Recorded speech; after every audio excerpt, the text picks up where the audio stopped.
Ever found yourself staring at your Windows login screen, desperately trying to remember your password? Or maybe you're just curious about what goes on behind the scenes when experts or hackers bypass these security measures. Either way, you're in the right place. Today we're lifting the veil on some closely guarded secrets and showing you how to regain control of your Windows 10 computer using Hiren's boot CD. But before we begin, a quick disclaimer. This video is intended for educational purposes only. Unauthorized access to someone else's computer is illegal. Always make sure you're allowed to access the computer before proceeding. Now, let's get started. First off, download Hiren's boot CD from the official website. You'll get an ISO file, which is basically a disk image. Once you've got the ISO, you'll need to create a bootable USB.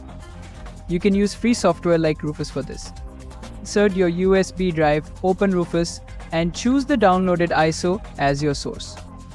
Then click Start.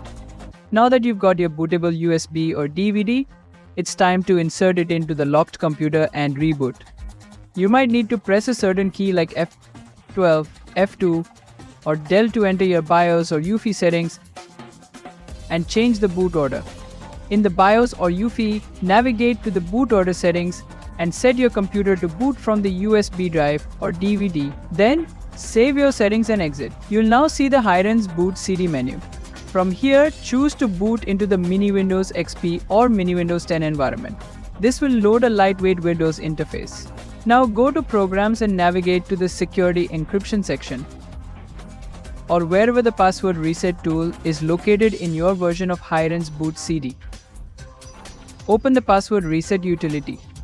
It will ask you to select the Windows installation where you forgot your password. Select it and proceed. You'll see a list of user accounts. Choose the one you're locked out of and proceed to reset the password. Some versions will allow you to set a new password, while others will simply blank it out.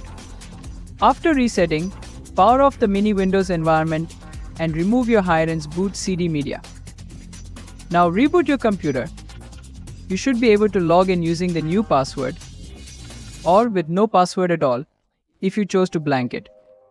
If you found this tutorial helpful, don't forget to hit that like button and subscribe for more tips and tricks. Until next time.